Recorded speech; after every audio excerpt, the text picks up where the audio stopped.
Today we're going to be using SMAART LE, a new addition with SMAART version 9, and put my base pedal board on the test bench. We're able to see, is every knob and button on my board doing what it's actually claiming that it does. This isn't to have any gotcha moments with the manufacturers. It's more of a fun exercise to see how we can look at measurement data and have fun measuring things, because it's fun to look under the hood and see what's going on.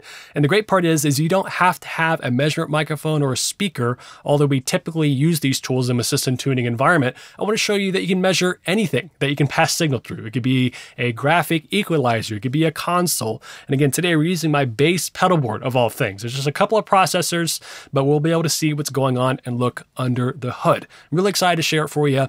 I'll be walking through how I set up SMAART LE from scratch, how I have my measurement set up here, and we'll dive in and see what's going on under the hood. My name is Michael Curtis. I wanted to get you fantastic results out of your sound systems in your live audio career. Excited to share this with you today. Let's jump right in. First, I'm going to show you an overview of the pedal board chain. Then we're going to set up SMAART LE with my audio interface, the EVO 8, from scratch. Then we'll have fun and get some measurements going. So I've got my pedal board over here on the test bench. Let me walk you through the I/O and all of the connections. So first is my audio interface. I've got two outputs up here. They're TRS outputs. My first output is going to be the measurement output. It was what we're trying to measure, because we're doing a transfer function in SMAART. We're comparing two things. So I'm going to compare a measurement versus my reference signal. So that measurement is going to go through my device under test, or system under test, which is my pedal board. So it's going out of output number one. But the problem is a pedal board wants a unbalanced and high impedance signal, but the output on an audio interface is low impedance and balanced. So we actually need to put something called a reamplifier in line to make that right. So this is from DIYrecordingequipment.com. They're a wonderful website, great group of folks who run that. So I built this little box. It's 50 bucks. It's awesome. It's got a passive attenuator here on the side, but it takes this line level in. You can isolate the ground if you need to. Then it spits out a 1/4 inch output, a TS signal, and I'm running that into here, actually right here into the interface first, because we're going to isolate that, and then we'll run it into the pedal board. So then it would run through my pedal board out of this XLR output out of my DI box. And in this chain is my tuner, the Polytune 2. I have the thumpinator from SFX, and we'll see what that is. It is a high performance bandwidth optimizer, some fancy words there. Then we got the Diamond bass compressor, and it's been on my board for 10 years now. It's an optical compressor. It actually has a photocell in it, so it works like an LA2A, so it actually senses the light off the voltage gains being followed by the photocell, and it senses that, and that's what does the gain reduction. It's pretty cool. That's why it's so smooth. And then we have the Radial J48, a workhorse direct box that is active, needs phantom power. Just gonna hit the input. We'll see what all these, the pad does. We'll see what its high pass filter or low cut filter does, the polarity switch. Just get to see what the data looks like for us in SMAART and see if everything's doing what it claims that it's doing. One thing I forgot about the Diamond bass compressor, it has a threshold knob, which they call compression. It has volume, but it also has a EQ circuit in here. It's a tilt control, and you have two different tilt points, one at 900, one at 250. So we'll see what that's doing. It doesn't have any decibel readouts here, so I have no idea what the max gain values are. Maybe it's on their website, but that's something we get to investigate. And then we come back into input one, like I said earlier, but I first do want to measure just the reamplifier box to see if that's doing anything to the signal before we see what it looks like in the chain. And to do that, we're going to run back into the high impedance input, or guitar input here on the EVO 8. And then later we'll have it coming in on this input, the mic level input. All right, so that is the chain itself. We'll measure that in a minute. So now let's jump over to SMAART LE and set up our measurement from scratch. Back over here in the software, I've opened up SMAART LE, and we want to create a new configuration. We want to forget everything and go here from scratch. This isn't necessarily a SMAART LE tutorial, but I'm just walking you through my frame of reference in mind when I'm putting together my measurement setup. And so you will learn some here about SMAART. I just finished up my SMAART Operator Fundamentals online class, and it's been amazing. So I've learned a lot. And one thing they really iterated a lot, my instructor, Michael Lawrence, is getting your reps in and really familiarizing yourself with the software so you can work quickly in the field and you look like a boss when you can move really quickly. And it just feels good too. I just felt like I was chicken pecking before in SMAART, and now I feel a lot more fluid, or hopefully so. You'll see that. Anyway, so we're here from ground zero in SMAART, and the first thing we need to do is select our audio I/O, and we're going to use the EVO 8. So in inputs, we'll select that, and it's got 6 inputs available to us. We're just using the first 2. My measurement input is first the input 1, and that's the pedal board. So it's a good idea to give it a friendly name, because mic line instrument 1, yes, I happen to know is an input 1, but let's just remove all doubt. So I'm going to call that pedal board in. Hit enter and move on to our next one, and we're going to do loop in. So this is our reference signal, because I'm running out of the second output into that second input to serve as our reference signal. So it's following that complete path. And we're going to go ahead and uncheck these because I don't want to see those inputs that I'm not using. Now we're moving on to outputs. It's selected the EVO 8 for us. We've just got these first 2. So this is main out left and right. And we can keep that, that'd be fine. Another trick I learned from Michael Lawrence is to capitalize, put in all caps your outputs so you know those. So I'm going to call that gen out left because that's the generator output, and then gen out right. Or you can name it 1 and 2, whatever suits your fancy. Hit enter, close, and now we have some inputs ready to go. So it's going to put us here in spectrum view. And we can see here on the right, it's automatically created some spectrum inputs, our pedal board in input and loop in. Go up here and click play all. And now I can start to see these dancing a little bit. And I've got some noise coming in the pedal board input, which is normal, some normal electronic noise. It's way low, so I'm not too worried about that. Just to be expected. And then not much happened here in my loop in. Maybe I can go way, way, way down, and now I see it. There's the self noise of the unit, or actually getting a little bit from the output, looping in, whatever. Click here on the left-hand side, I can reset my graph. So I know I have some type of input going into my pedal board and loop input. That's here. We now need to go to my signal generator. And if I turn it on, it's passing out both of those outputs, going through the pedal board and the loop in, and I see signal on both, and they're coming in at basically the same level.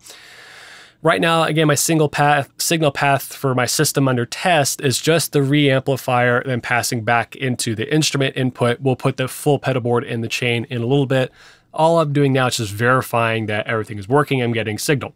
So turn off my signal generator. I can click here or hit G. Hit T to go over to transfer function mode. And this is where we want to kind of compare our measurement and our reference signal. So I can click here and add a new transfer function engine.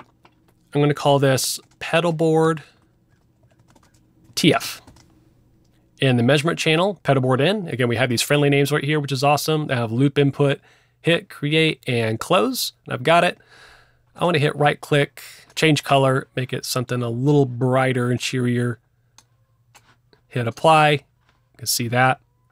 Hit play, this engine is running. Now I'm gonna hit G, turn on my generator, and now I see my measurement, pretty cool. So here up top, I got my impulse response. Basically, if I clapped and sent energy into the system, a burst of energy, what comes back, and this is what I'm seeing here, a single spike. And I know that's in time because it's here, it's at my time 0. And if I hit D and turn on my delay tracker, I don't see any timing. So it's important to sync up our measurement and our reference because we need to have them in time with each other to show us accurate phase data and accurate coherence. I can dive a little bit more into that later, but since this is the signal path is the same, it's passing out of the interface through some electronic equipment and back. The round trip latency of passing through, a couple extra pedals is nothing. And so that they're going to be synced up here. So we don't need to do anything with that. Okay, so let's look at our first device under test and look at this data here.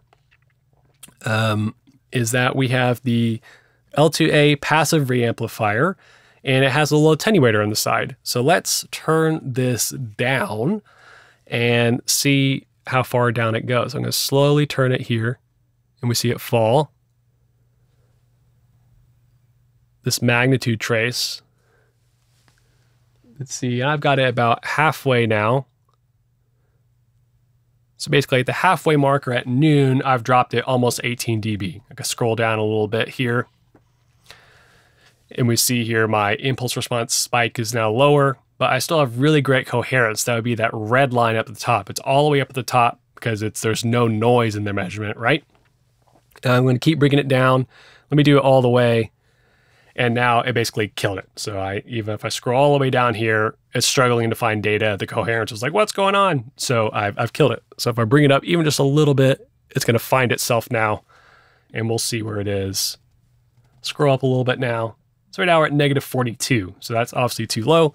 So just know that's the attenuator. I'm not seeing a change over in the frequency response when I go down. All it is changing level very cleanly. You'll say like, well, what about this little bit of change in phase response and this little bit of dip in the high frequencies? I think that is due to capacitance in the unbalanced cable, because I've done a test before where I just compared a longer unbalanced guitar cable to a shorter one, and this was very similar. It could be something in the reamplifier itself. Again, not a huge change.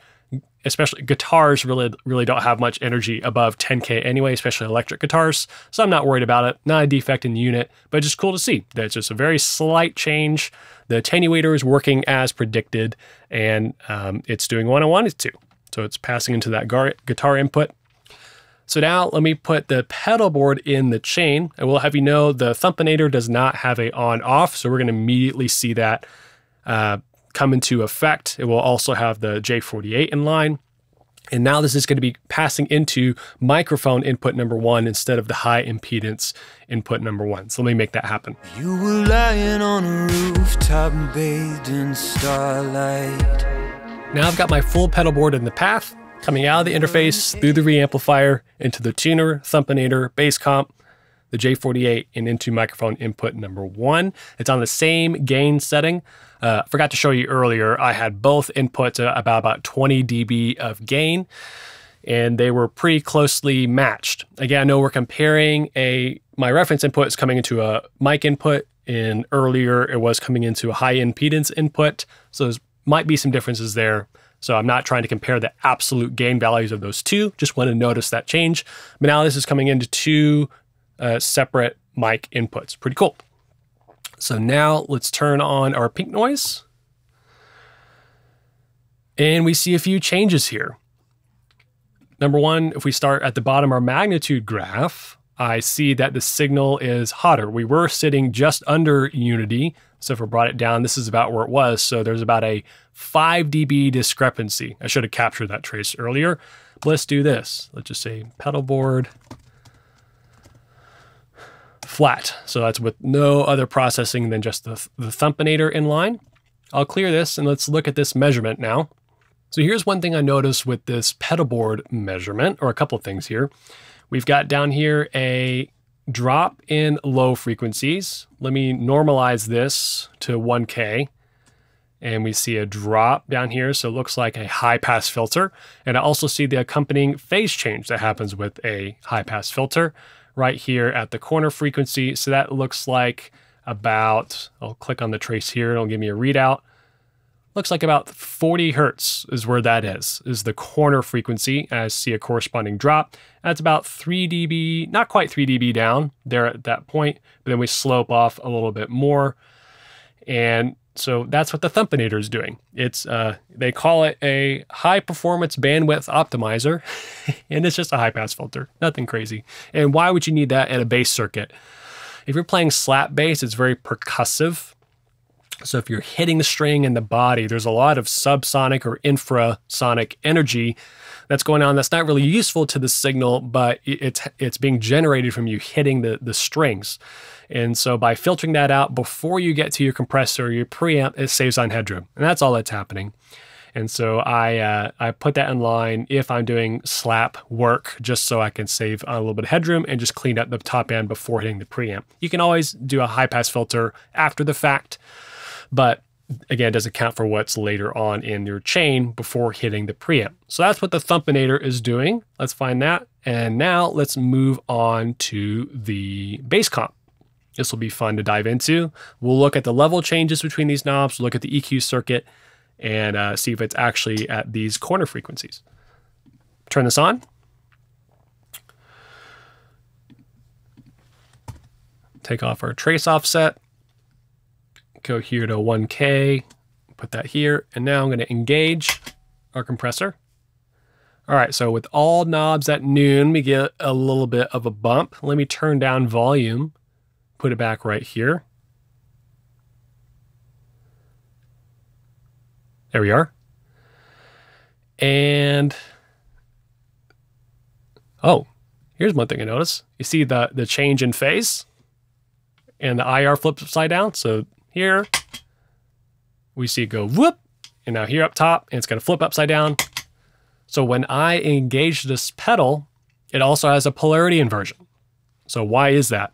The power supply on this guy is negative on the first conductor. So it's actually flipped. It's 18 volts to give us more headroom, but that's the trade-off that you have. So think like, well, if I want my polarity to be consistent, good thing, I have a polarity switch on my DI box. So I can go here to the J48, I can flip it back over, and we are fine. So I'm usually leaving this bass compressor on the whole time, so it's not switching, but I've come to now know that when I have it on, I need to have a corresponding polarity inversion to flip it back over. It doesn't hurt the signal. There's not extra processing that's degrading it. It's just flip, flip, and we're back to normal. So I did not discover that I did this until I put it on the test bench, and I should have known that with the negative power supply anyway, but that's what happens. So more headroom, which is great, but just make sure my polarity is back to positive so I can have that at the right spot.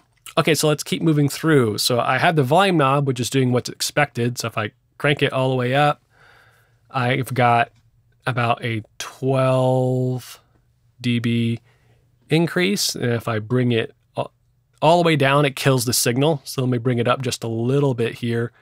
And it quickly gets me to about -18. So it's a lot of fall off in this last little bit of the pot, which I guess it has to get to 0 at some point. I put it back at noon. It's just below, it's about 5 dB, and crank it up to 11. So it's basically a 6 dB swing from noon, and I get almost all the way down. It's about 24 dB total, and then it dies. So that's the range of that volume pot here. Again, I'm not seeing any phase change at all. It's just a change in volume, which is to be expected.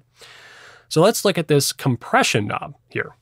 So I'm going to clear my trace offset, get this to 0 with my volume knob, and as I change compression, if I turn compression down, I actually lose level.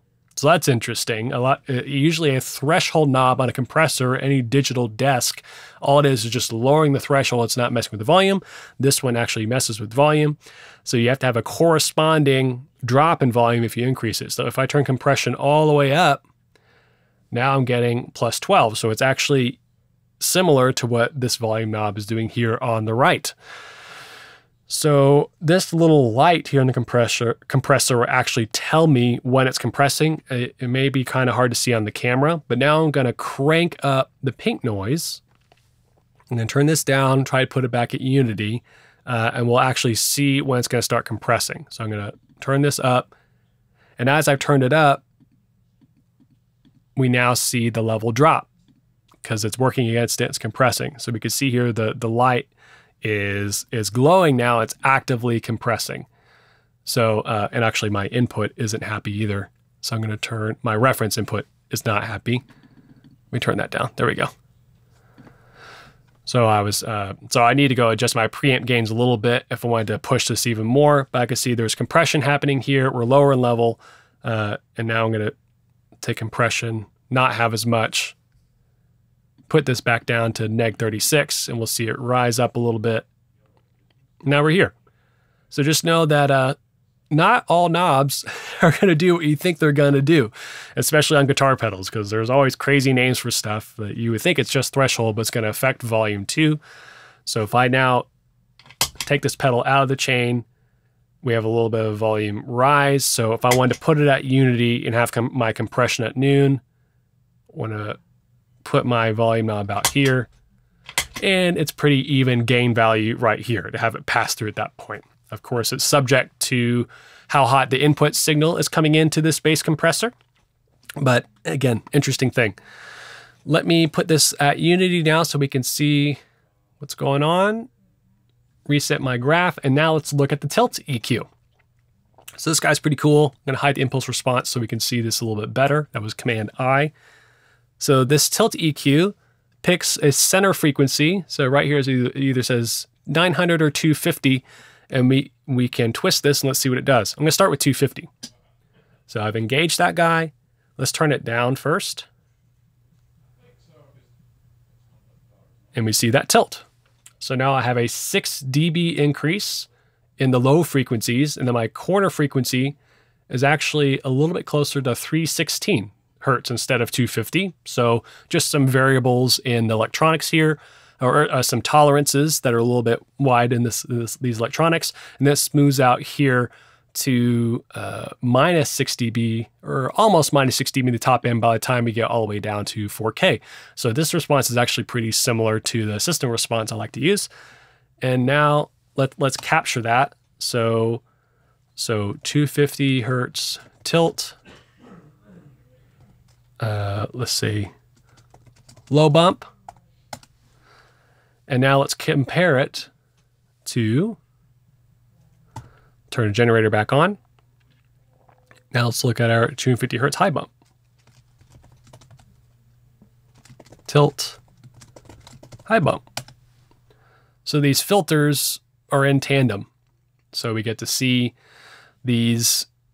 Here's the center frequency again a little bit more accurately. Okay, I guess it is a little bit closer to 250 once we see those together. So it's 240. Anyway, so that's what's happening with this filter at this center frequency. We see that the phase does change some because it's a change in EQ. Nothing scary here, but there is a change in phase. Now let's look at 900. Let's compare those now. Turn on my measurement again, back here flat. Pop up the 900 here. Now let's do our low bump.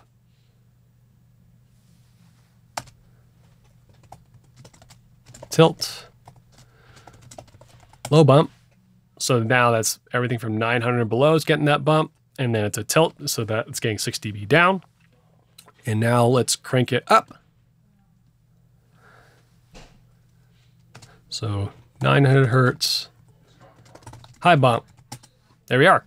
So now we have those 4 EQ curves we can choose from, and anywhere within those ranges if we wanted to alter the frequency response. So I like usually putting it on 250. Let me clear all these guys. Run it again. And I found just a little bit here to the left, just a gentle low end bump is something that I like going on in my bass tone. And that is the bass compressor. So we found out the range of the volume knobs. We found out that the compression knob is both threshold and volume adjustment. It's kind of like an inverse thing. I'm not sure if it's the same gain stage as the volume or not. That'd be interesting to look at. Probably different. We looked at the EQ and its effect on the frequency response. And then we also found that the compressor has a polarity inversion when you engage it. So now we have that bypassed, and I'm going to go back here to the J48, undo our polarity inversion there.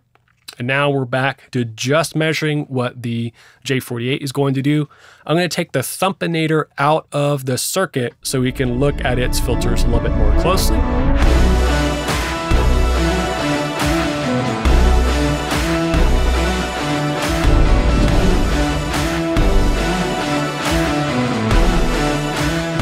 All right, now we moved on to the radial J48. It's the only thing in the signal path that we're going to engage.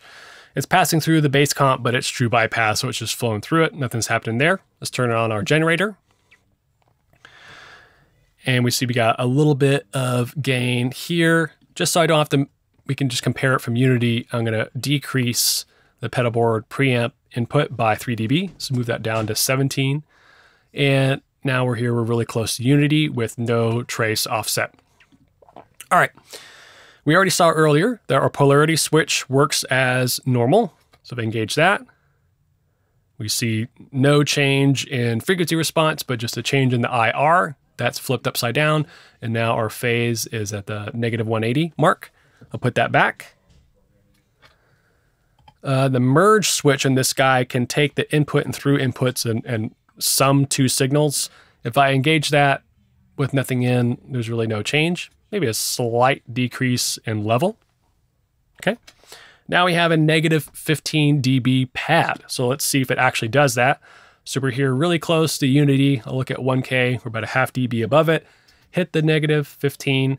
And I look at my cursor readout at the top. It's -14.8. So we're just under 15. That's really close. So if we need a pad, you need to do it there, which I do use because the output of this guy is hot. It's there. So we got 15 dB. Again, no change in phase or the IR except for level. So that's working as expected. Ground lift, let's engage that. No change as expected. Nice. And our last parameter here is our low cut or high pass filter. And on the box itself, it says -6 dB, 80 Hertz. Let's see if it's actually going to do that. And we see that. Let's go all the way down here to 80 Hertz. And it's a little bit more. It's -8 is what's hanging out at. Let me turn up the averaging. Maybe 6 to have it be a little bit slower. Say we're hanging out -8.3. So a little bit less here. Again, that's just tolerances in electronics, nothing crazy, but the filter slope looks normal. I would say if it's -6 at 80, it probably sounds like it's a Linkwitz-Riley filter because that's usually at you measured that at the -6 dB point instead of the -3. It's also a very gentle slope, so it's probably a first order Linkwitz-Riley, if I had to guess, is what's in here. So I didn't know the filter topology. That I don't think they share that on Radial's website, but we can see from measuring it here, that's what's going on. Again, not a whole lot of phase change happening here because it's such a gentle slope. It looks like if I bring that in and out, let's capture it with the in. So let's say J48 high pass filter. We'll see what that looks like. We've got that. Bring it out. Clear our averager. And now we can see the difference. So here at the bottom end at 80 Hertz is where we can expect to see our phase change at that corner frequency. And it's actually only a difference of, here at 80 Hertz, about 45 degrees. So again, a really gentle slope, not much phase change at all, but could just buy you some headroom. Maybe if you got an acoustic guitar with a super hot output and you can engage the pad and get rid of some low frequencies if that's appropriate for that source. But again, it's working as expected, a little bit more cut than as advertised, but it's a couple of dB electronics. The tolerances are there, but everything else is working as expected. And there we have it. We were able to use SMAART LE and a Pedalboard to walk through some measurements. We're able to see how to set it up from scratch, set up your measurements, and step through each piece of gear in the chain, analyze it, and see what's going on from an objective standpoint with the data. Again, I'm not trying to make any claims about how this stuff sounds with this data, but is it actually doing what it's advertising? So we are able to see this gear in our software, which is pretty cool. We often think it's hard to practice this stuff because maybe we don't have a microphone or a speaker or a console or anything, but you can just use the gear that you have. Again, I'm able to put my guitar or bass pedal board on the test bench and see what's going on, get more fluid with these tools, and have a lot of fun. I would love for you to let me know below what was your biggest takeaway from today's video. What did you learn about SMAART, about measurement in general, maybe about some analog gear today? My name is Michael Curtis. Thank you so much for hanging out with me today, and I will catch you next time.